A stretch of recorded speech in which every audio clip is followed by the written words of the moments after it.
Cześć kochani, dzień dobry, każdy dzień jest dobry. Najlepszego Wam życzę na sam początek tej audycji, na sam koniec i w każdej sytuacji Waszej życiowej. Bądźcie optymistami.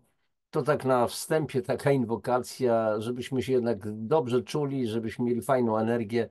No i również akurat do przetrawienia, że tak powiem, tej audycji, żebyśmy się dobrze rozumieli, co dzisiaj akurat zademonstruje Wam gospodarz tego kanału, czyli Janusz Dąbrowski, gospodarz Barw Zdrowia. Otóż dzisiaj będziemy mówić sobie o plastiku, o tym, co mamy w naszych brzuchach. To jest tak oczywiście metaforyczne ujęcie. Mamy plastik.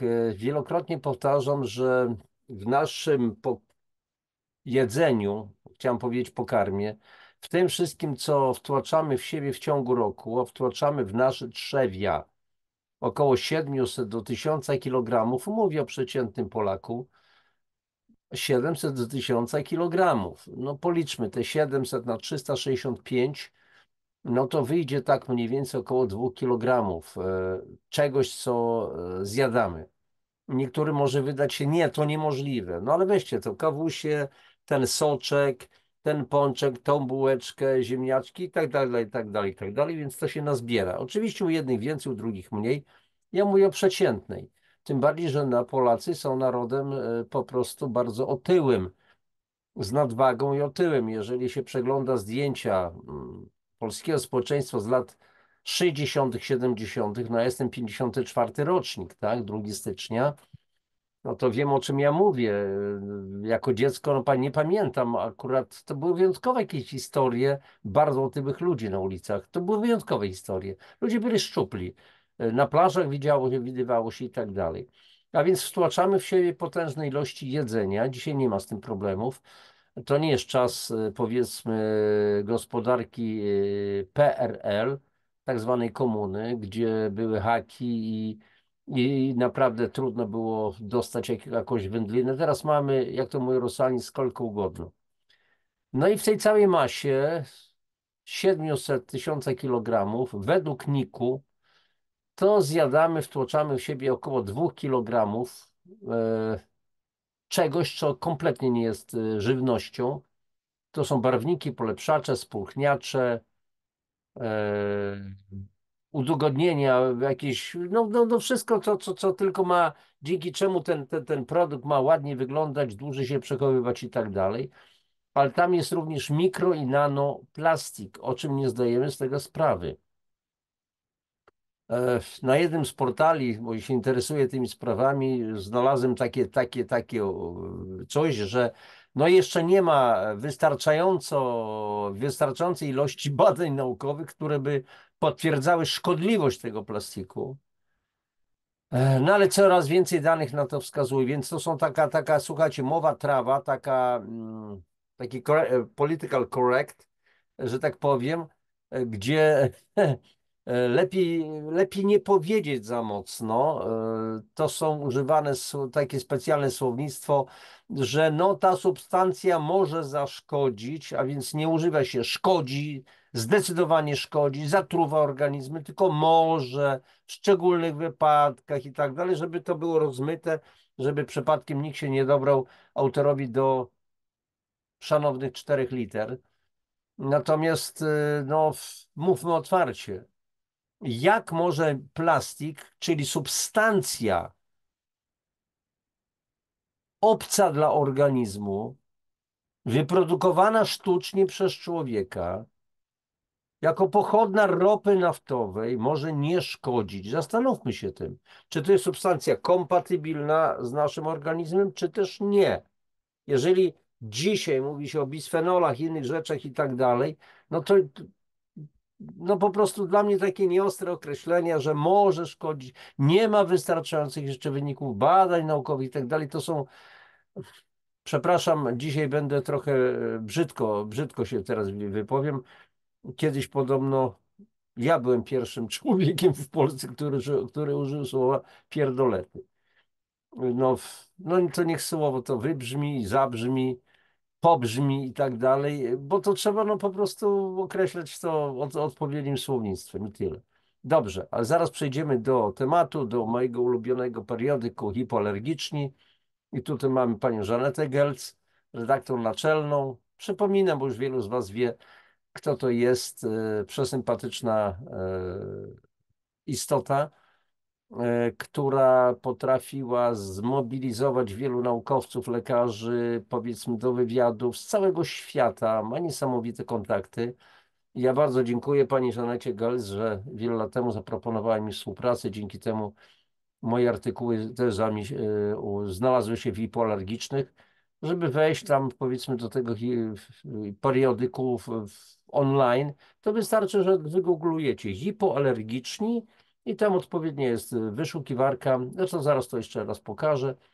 Wbijecie na przykład odpowiednie słowo, czy też nazwisko i tak dalej, doktor Mirosław Mastej, czy Danuta Myłek, czy niejaki Janusz Dąbrowski, tam będą artykuły się ukażą, tych wszystkich wielu autorów i tak dalej.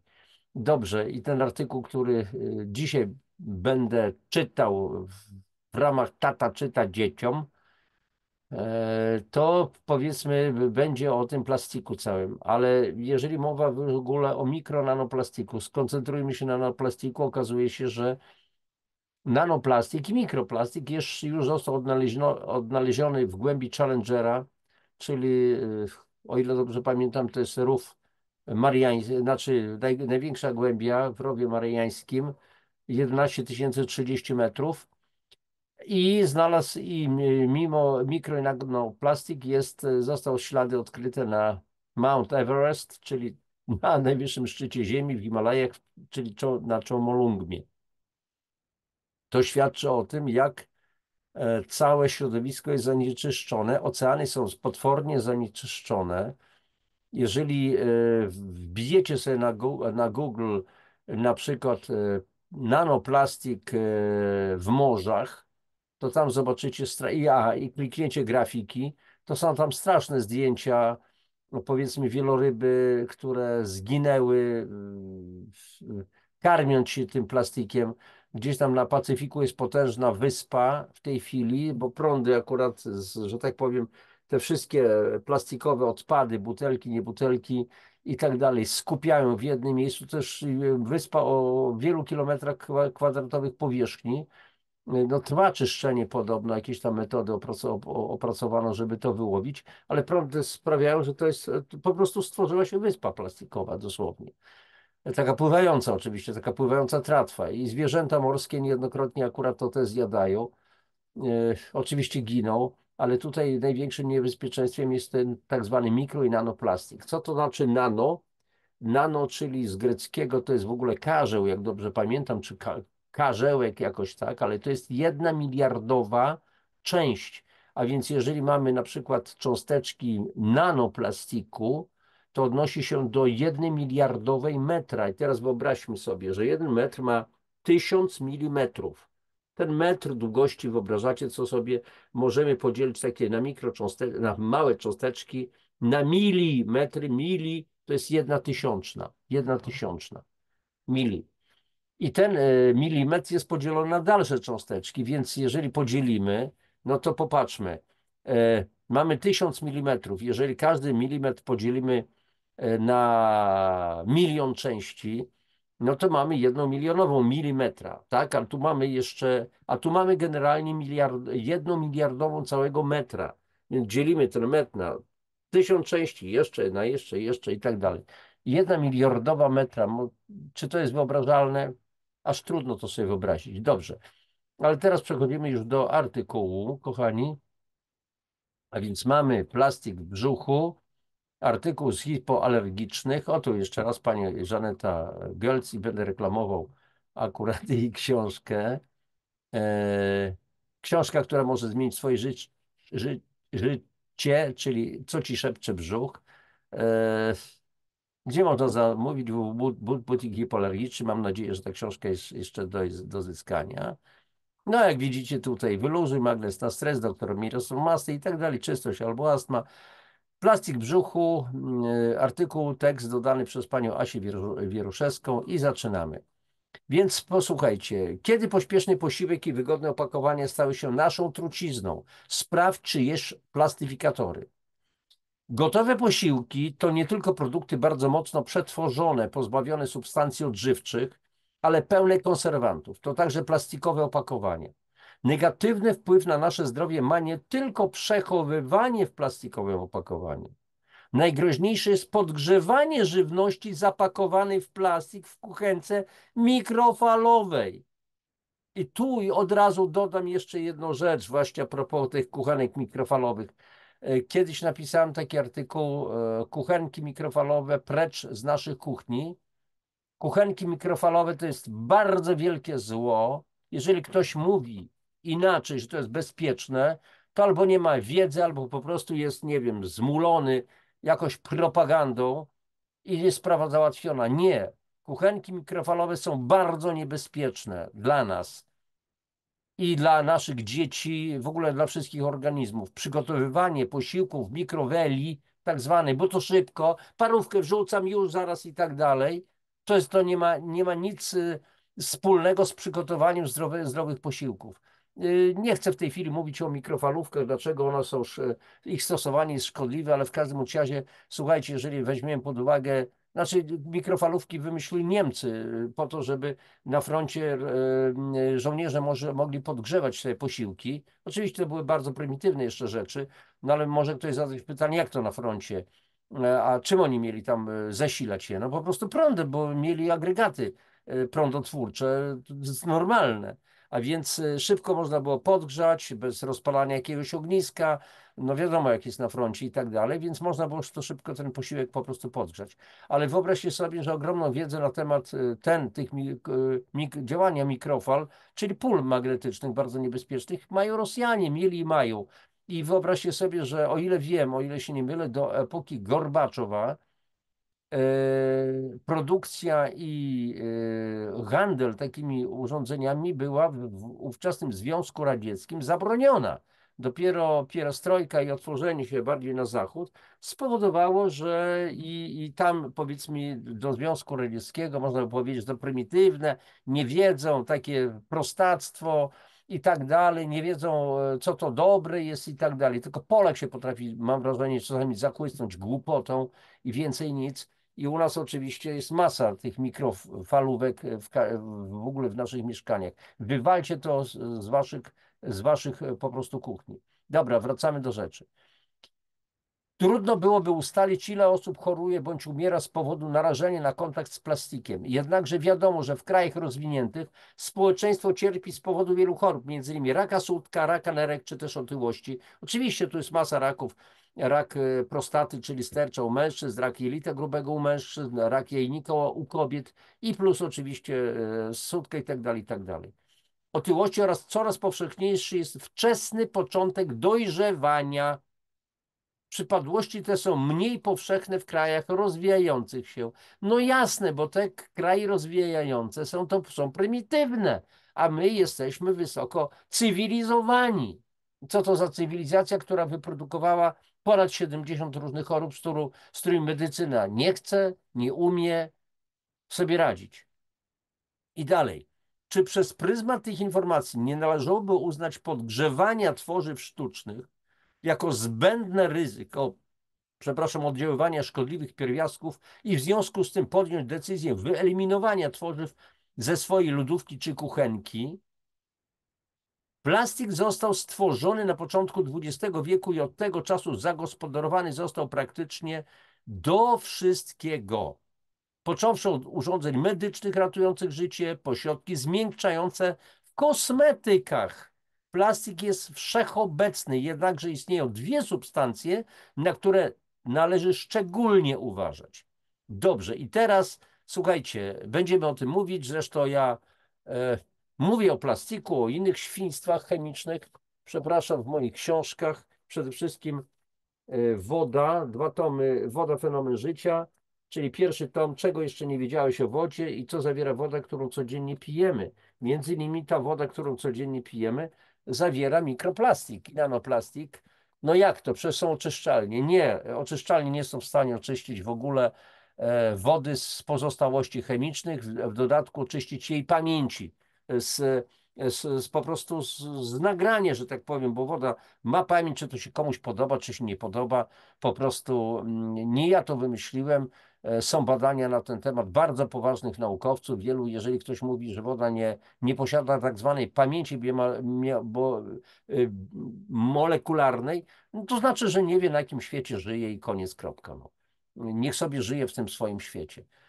Za dużo na ten temat wiem, żeby tu w ogóle dyskutować z kimś, kto będzie mi tutaj w tej chwili jakieś argumenty przedstawiał. Dobra, ale wracamy do rzeczy. Wtalany. Wtalany stosowane są od lat 50. XX wieku jako plastyfikatory i to są substancje chemiczne, które sprawiają, że pojemnik PCV staje się bardziej elastyczny. Substancje te z czasem ulatniają się z przedmiotów plastikowych i uwalniają do powietrza. Dowodem na to jest fakt, że z czasem pojemniki stają się twarde i pękają. Wtalany mogą przechodzić do żywności także podczas podgrzewania w plastikowym pojemniku. Wtalany mogą przenikać mogą. Przenikają do jedzenia i powodują zaburzenie gospodarki hormonalnej, zwiększając ryzyko wystąpienia wad wrodzonych. Przenikają do jedzenia i powodują zaburzenie gospodarki hormonalnej. Są to tak zwane ksenoestrogeny, bo mamy estrogeny, naturalne estrogeny, hormony żeńskie i są ksenoestrogeny, czyli wszelka chemia wyprodukowana przez człowieka, która ma charakter estrogenów, tylko że to są po prostu estrogeny sztuczne, absolutnie niekompatybilne z naszym organizmem. Naukowcy z Rochester stwierdzili, że dzieci matek, w krwi których wykryto większe ilości tej substancji, były bardziej narażone na zmiany w układzie płciowym. Stwierdzono, że narządy płciowe były zmniejszone i przesunięte w kierunku odbytu. Zresztą ja na ten temat sporo właśnie piszę, jeszcze raz powtarzam, zwłaszcza w drugim tomie, jak dobrze pamiętam, książki Woda, fenomen życia. O tym między innymi, jak mężczyźni nie wieścieją, dlaczego, co się dzieje, jak właśnie przyspieszane jest dojrzewanie dziewczynek, że dziewczynki w trzeciej, w czwartej klasie już zaczynają mieć okres. Naprawdę, w czwartej klasie. Jeszcze jak ja uczyłem w 2004 roku, 2005, ostatni rok mojej pracy, po prostu zawodowej, byłem nauczycielem. Coś, dziewczynki, piersi, matki, nieraz rozmawiałem z matkami, mówię, proszę pana, no zwolnił pan, bo okresu dostała. W czwartej klasie dziewczynka. Dobra. Majda Galvez wykazała istnienie związku między długością ekspozycji na plastyfikatory, a zachorowaniem na astmę. Także zauważono wpływ na przedwczesne dojrzewanie i otyłość wśród dzieci. Nikt jeszcze nie wie, jakie będą długofalowe efekty. Jednakże podczas badań, przepraszam, tutaj akurat są problemy z zaciemnianiem, jednakże podczas badań prowadzonych wśród różnych populacji, wtalane są obecne we krwi w ilościach mierzalnych u prawie każdego człowieka w krajach rozwiniętych. Największym niebezpieczeństwem jest fakt, że związki te mają zdolność bioakumulacji. Mogą, no właśnie, a co? Wątroba, która jako produkt, nieważne, aktu stwórczego, ewolucji i tak dalej, była stworzona do tego, żeby przerabiać takie ilości chemicznych, szkodliwych substancji, które wyprodukowaliśmy my jako ludzkość w zasadzie w XX wieku i XXI. Kilkadziesiąt tysięcy substancji, które w tej chwili ciągle krążą, nie ubywają, często się nie rozkładają w przyrodzie, bo mają taki charakter. A więc największym niebezpieczeństwem jest fakt, że związki te mają zdolność bioakumulacji. Mogą one blokować też hemoglobinę, czyli w efekcie dostarczanie tlenu do komórek w organizmie. Z biegiem czasu zaczynają one wywoływać niepożądane efekty, gdy ich ilość osiągnie wartość krytyczną, wystarczającą do zadziałania. Mogą wtedy powodować m.in. wady płodu. Wtalany mogą znajdować się również w butelkach z wodą pitną. Lepiej więc wybierać wodę w szklanych butelkach bądź filtrować wodę z kranu. Ja o tym często mówię, no więc między innymi te moje książki Woda, fenomen życia są temu poświęcone. Mówię teraz o wodzie. Czy woda dostarczana rurociągami ze stacji uzdatniania To jest woda nadająca się do picia? No tak, oczywiście. W wielu miejscowościach, między innymi w Krakowie, całe akcje w hotelach i tak dalej. Nasza woda jest lepsza niż najlepsza woda mineralna. Większej bzdury nie słyszałem, tak prawdę mówiąc. Nie słyszałem większej bzdury, powiadam bardzo, bardzo mocno. Dlatego, że słuchajcie, już mówiąc o wodzie, to jest mój konik, ale to zaraz wrócimy do tego tematu. Pamiętajmy, że żadna stacja uzdatniania nie jest przystosowana do oczyszczania wód z substancji chemicznych. Nie można ich zneutralizować. Do tych stacji uzdatniania raz, że wpływają ścieki tak zwane komunalne, czyli to, co my produkujemy, czyli nasze kąpiele, pozostałości, nasze odchody, czyli efekty defekacji spłukiwanej i tak dalej, i tak dalej. Pytanie, co też spłukujemy, czy resztki spożywienia, czy też resztki, czy też konserwanty, barwniki, polepszacze, spulchniacze i tak dalej, i tak dalej. To, co się dzieje do produktów do jedzenia.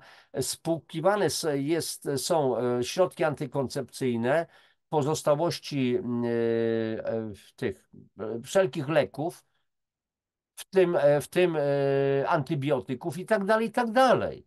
Są pracowania, które mówią i to bardzo wyraźnie. Ryby w wielu rzekach we Francji, w Stanach Zjednoczonych, w Polsce też zmieniają płeć, żaby zmieniają płeć i tak dalej, bo tam są wprowadzane ksenoestrogeny, czyli estrogeny o charakterze estrogenów żeńskich. Dalej. Bisfenol typu A. Bisfenol A lub inaczej BPA jest drugą substancją, na którą należy zwrócić szczególną uwagę, nawet potencjalnie gorszą od ftalanów. BPA, bisfenol A, jest również, jak również inne typy bisfenoli, jest bisfenol typu B, są zdolne naśladować estrogeny, o czym przed chwilką mówiłem, i ingerować w system hormonalny organizmu. A badania wskazują na skutki uboczne związane z podwyższonym ryzykiem zachorowania na raka, cukrzycę, czyli generalnie na nowotwory, bo to się używa pojęcia rak, nowotwór. Nieraz mówię, że każdy rak jest nowotworem, nie każdy nowotwór jest rakiem. To jest takie rozróżnienie. I choroby serca. Niestety, mimo swojej szkodliwości, bisfenol nie został wycofany chociażby z produktów, które mają bezpośredni kontakt z żywnością, a tym samym możemy spodziewać się go we wszelkich plastikowych opakowaniach, torebkach foliowych do przechowywania, gotowania, a więc kasza, ryż w woreczkach i pieczenia, rękawy spożywcze do piekarnika. Słuchajcie, znowu tu się kłania zasada, że e, łatwiej nie znaczy lepiej, bo tam to ułatwia. Woreczek z ryżem do wody, on się nie rozsypuje. Wysyp ten woreczek. Nasze babci nie miały woreczków. Moja mama nie gotowała nigdy ryżu w żadnych woreczkach. Gotowało się ryż normalnie w wodzie i sprawa załatwiona. Do czego ten woreczek ma służyć? Żeby ryż nie biegał po garnku, że tak powiem, nie przemieszczał się. Po co? No ale to jest inna sprawa. I dalej.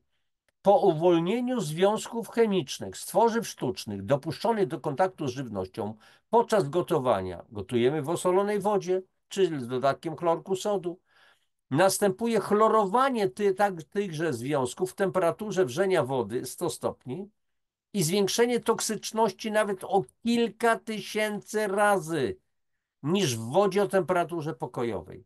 Wiele z tych związków naśladuje naturalne hormony, czyli, czyli są to ksenoestrogeny o charakterze estrogenów naturalnych, powodując rozregulowanie metabolizmu, mówi profesor Jerzy Leszek-Zalesiński.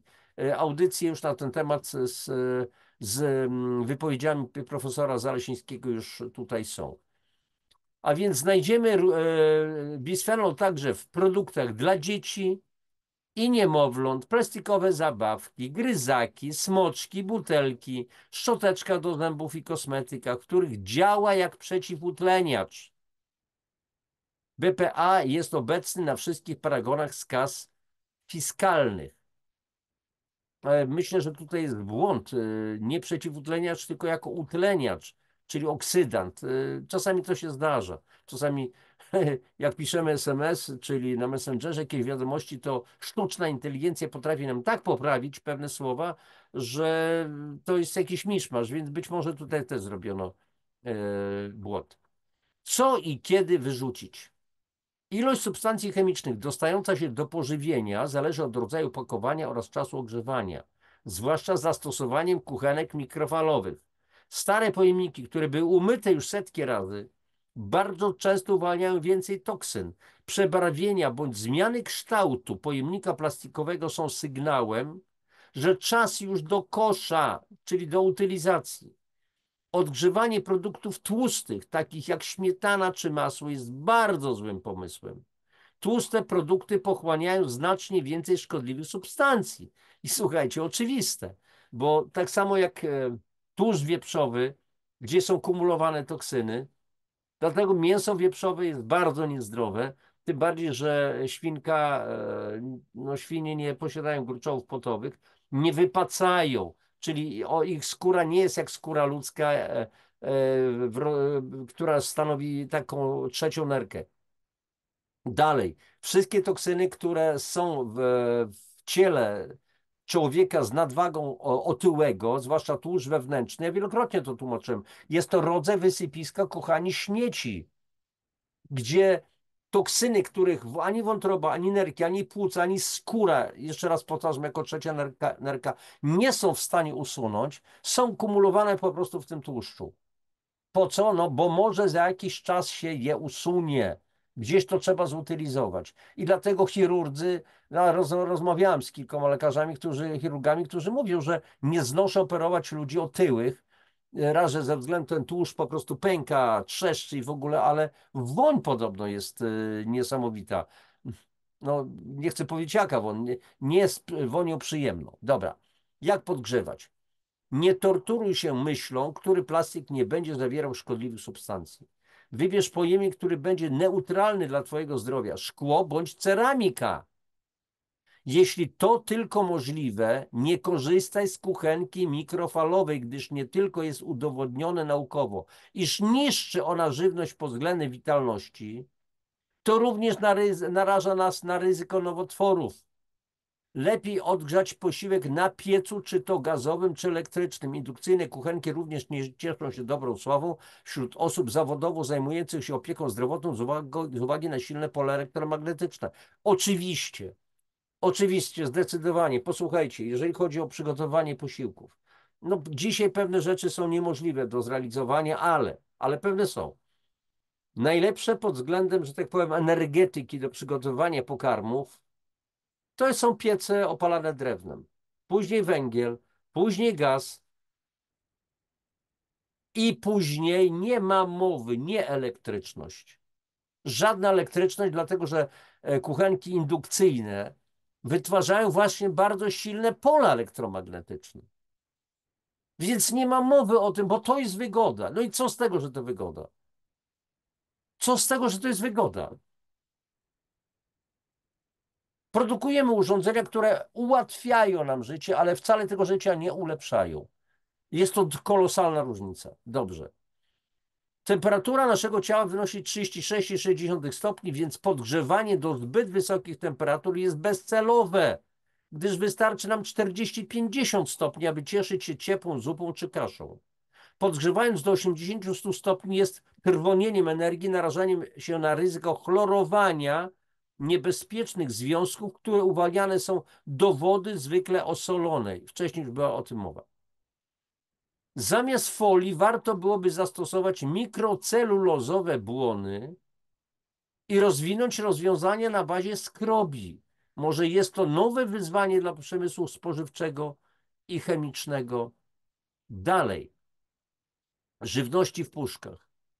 Pomidory, ryby, a także gotowane zupy i tak dalej. Puszki zawierają bisfenol A, mogący powodować, powodujący otyłość, insulinooporność, zwracam uwagę, nie odporność, tylko oporność, insulinooporność, zespół policystycznych jajników. Puszki uwalniają również metale ciężkie, ołów, cynk, nikiel. O, i tutaj od razu, zanim przejdziemy do wędlin, z ilustracji. Wiele spośród związków znakowanych symbolem E, dopuszczonych do kontaktu z żywnością i przetwórstwem, mogą być również rakotwórcze w kontakcie z folią lub na skutek procesu podgrzewania, przez reakcję chlorowania na zasadzie efektu synergii. Oczywiście. Wędliny w opakowaniach. Szczególnie chodzi o tłuste wędliny. Opakowania z tworzywa zawierają plastyfikatory powodujące niepłodność u mężczyzn. Są szczególnie niebezpieczne w tym wypadku, ponieważ łatwiej przenikają do produktów tłustych. O tym już rozmawialiśmy i słuchajcie, no właśnie niepłodność. Są dwa określenia, bezpłodność i niepłodność. Bezpłodność to umarł w butach. Niepłodność może być czasowa. I teraz słuchajcie, jest moja audycja, zresztą jest kilka prezentacji, takich prelekcji dotyczących niepłodności, jak z tym sobie poradzić. Chcę powiedzieć, że 1,5 miliona polskich par nie może mieć dzieci. Czyli 3 miliony ludzi to są ludzie nieszczęśliwi. Chcą mieć dzieci. Co im się proponuje? Z jednej strony naprotechnologię, czyli badanie śluzu, temperatury i tak dalej. Łatwo to robić. I żona, czy tam partnerka mówi: kochanie, przyjeżdżaj szybko, aż pół godziny jestem w tym okresie, kiedy może mogę zajść w ciążę. No tak, chłop się śpieszy, tak? I w tych warunkach dochodzi do aktu prokreacji. Ale fajne, Jezus Maria, od razu, że tak powiem, prącie sztywne, erectus, erekcja i tak dalej, i tak dalej. Chore. Druga sprawa to oczywiście sztuczne zapłodnienie, czyli in vitro w szkle. Bardzo drogie, bardzo bolesne, wielokrotnie powtarzane. To nie jest metoda, dlatego że przyczyną niepłodności jest przede wszystkim zatrucie organizmu. I można sobie z tym poradzić, a niejednokrotnie o tym mówiłem i w praktyce to stosuję, że najpierw, jeżeli para, która nie może mieć dzieci, żeby przynajmniej spróbowała przez 3-4 miesiące zastosować kompleksowe oczyszczanie, dożywianie organizmu, domineralizowanie, odkwaszanie tego organizmu. Ale ona i on, bo dzisiaj polski mężczyzna nie jest już mężczyzną. W 1 centymetrze sześciennym nasienia, czyli w jednej łyżce dużej stołowej, czyli to jest 1 mililitr, mieści się u przeciętnego Polaka 14,3 miliona plemników. Norma europejska w tej chwili to jest chyba 65 milionów czy 66. Najlepiej jest u Finów akurat, czyli w Finlandii. Te normy w latach 50. przeciętny mężczyzna, Europejczyk miał kilkaset milionów plemników. I to z czasem zaczęło spadać. I przyjmuje się to jako normę statystyczną, bo bada się iluś tam facetów, oddają oczywiście swoją spermę do badania i na podstawie tych badań ustala się, nie no, dzisiaj to jest tylu przeciętnego mężczyzny. To jest norma statystyczna, która nie ma nic wspólnego z normą fizjologiczną. Sprawa załatwiona. Po prostu drażnią mnie tego typu rzeczy, taki rodzaj głupoty po prostu bezmózgowia. Sorry, nie chodzi o to, że chcę się wymądrzać i tak dalej, tylko mówię wam, ludziom inteligentnym, czującym, bo tutaj inni rzadko kiedy trafia ktoś inny na ten kanał, po prostu z innym rodzajem myślenia, powiedzmy, no niech sobie różnie myślą i tak dalej, tylko trzeba się zastanawiać, w jakiej sytuacji my jako ludzkość jesteśmy, jako Polacy w naszym kraju jesteśmy. Co nam szkodzi? Dlaczego jest taka sytuacja, jaka jest? Dlaczego jest tak źle? Ja nie mówię tego, żeby po prostu straszyć, tylko że w takim razie, jeżeli jest tak źle, stwierdzamy pewne fakty, to teraz co możemy zrobić dla siebie, żeby było zupełnie inaczej? To jest banalnie proste. I są metody. Jeżeli częściej się brudzimy, to mamy się częściej myć. Jeżeli częściej brudzi się nasza koszula, bo żyjemy gdzieś tam no, w takim terenie silnie zurbanizowanym, pyłów, nie pyłów i tak dalej, to musimy po prostu częściej ją prać i koniec, kropka. Po jednym wyjściu oczywiście musimy prać. Tak, przepraszam, bielizna osobista, tak? Dalej, napoje w plastikowych butelkach. Także wody. Szczególnie niebezpieczne są te przechowywane na słońcu. Plastik w takim wypadku szybciej migruje do napoju. Warto wybrać szklany dzbanek i uzbroić się w system do filtrowania wody. Ależ oczywiście, oj tutaj właśnie dodam, bo poprzednio zapomniałem. Słuchajcie, stacja uzdatniania ma być w waszym domu, w naszym domu. Tam, gdzie my bierzemy wodę, czyli jeżeli macie wodociąg, a macie, to zainstalujcie sobie dobrej klasy filtry. Jestem sam zwolennikiem osmozy od wielu lat, od 99 roku. Wszędzie tam, gdzie mieszkałem, miałem po prostu osmozę. Tu teraz mieszkam na Podlasiu, też mamy filtr osmotyczny podstawowej klasy. Dobrze byłoby, żeby oczywiście dołożyć do tego jeszcze coś, co będzie strukturyzować wodę, ale ja strukturyzuję we własnym zakresie, żeby ta woda miała wysoki, ujemny potencjał redox, żeby była alkaliczna, czyli dobrze byłoby o poziomie pH 8, nawet 9, jeżeli się da. Więc są firmy, które sprzedają tego typu osmozę z tego typu rzeczami, które po prostu polepszają jeszcze jakość tej wody. Dobrze. Żywności na wynos. Wszystkie opakowania, zarówno styropianowe, plastikowe, jak i papierowe, zawierają sztuczne substancje przenikające do żywności. Nawet kartonowe pudełka pokrywane są związkami, woski, sprawiającymi, iż tłuszcz nie przecieka przez opakowanie. PFC, perfluorowęglowodór, będący w kartonie do pizzy, powoduje opóźnienie, zajście w ciążę, spadek liczby przeciwciał, co w konsekwencji powoduje obniżenie odporności organizmu. Wosk oblebia kosmki jelitowe, co uniemożliwia wchłanianie substancji odżywczych do krwiobiegu. Tak, dokładnie tak jest. Tutaj jeszcze na ilustracji warto zapoznać się ze skrótami związków talanowych, z którymi możemy się spotkać. DBP, DNOP, DINP i tak dalej, i tak dalej, i tak dalej. Kim jest autorka tego tekstu? Pani Joanna Wieruszewska, fizjoterapeutka, absolwentka Uniwersytetu Medycznego w Poznaniu oraz biolog. Łączy zgłębianie wiedzy o człowieku, potrzebie ruchu ze zdrowym żywieniem i potrzebą życia w harmonii z naturą. Zachęca do aktywnego spędzania wolnego czasu. I to byłoby na tyle, słuchajcie, jeżeli chodzi o ten artykuł. Jeszcze raz przypomnę. Plastik w brzuchu. Z 1 listopada 2017 roku. Zaśmiałem się, bo 1 listopada, no właśnie, święto wszystkich świętych znaczy się, tak? Tak? To tak. Niektórzy mówią święto zmarłych. Nie, nie święto zmarłych według Kościoła, tylko wszystkich świętych. Nieważne. W każdym razie plastik w brzuchu i to jest problem. Słuchajcie, namawiam was do korzystania z hipoalergicznych, do artykułów. Jak widzicie, no celowo to robię, bo tam są naprawdę kapitalne teksty, które... Ja się też wiele rzeczy nauczyłem akurat z tego pisma. Oczywiście ciągle zawsze też sprawdzam, weryfikuję, czytam jeszcze jakieś dodatkowe różne rzeczy, ale tutaj też ufam pani Żanecie Gels, która naprawdę pilnuje jakości, wysokiej jakości tekstów, które są zamieszczane. Cóż, byłoby to na dzisiaj tyle, kochani. Jeszcze raz powtarzam, to wielokrotnie powtarzam jak mantrę, może do znudzenia. Jeżeli mamy taką rzeczywistość, jaką mamy, trudno to przeskoczyć. Trzeba byłoby żądać. Za PRL-u produkty były pakowane w szary papier, nic się nie działo. Teraz mamy plastik wszędzie, bo to wygoda jest. Ale jeszcze raz powtórzę, to co jest, to co ułatwia, wcale nie znaczy, że ulepsza nasze życie. W każdym sklepie odważone są wędliny i zawijane momentalnie w folię. No bo to jest łatwe, cieniutka, bach, tam takim specjalnym nożem się przecina, zawinięte, w domu to odwijamy, wyrzucamy, przyjeżdża śmieciarka, wszystkie te nasze śmieci raz na jakiś czas odbiera, czy my wyrzucamy w worki i to później jest sortowane, przerabiane. I ten plastik krąży i krąży, krąży w nas. Mówiliśmy o tym. To jest dopiero niebezpieczeństwo wielkie.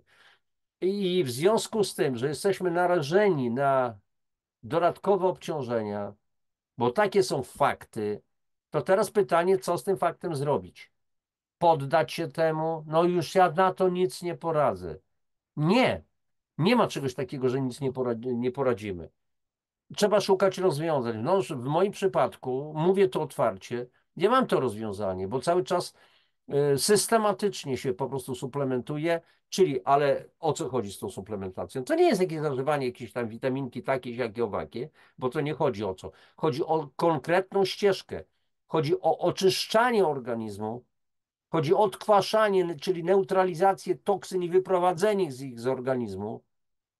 Chodzi o odbudowę układu odpornościowego, wzrost mocy tego układu i niedopuszczanie do chorób, zapobieganie chorobom.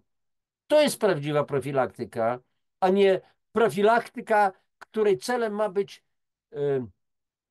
częste badania, wykrycie w odpowiednim czasie choroby i leczenie. A jakie leczenie? Przy pomocy czego? Sorki, ale jestem zgryźliwy dzisiaj, bo oni to wkurzają różne rzeczy i wkurzają pozytywnie w tym momencie.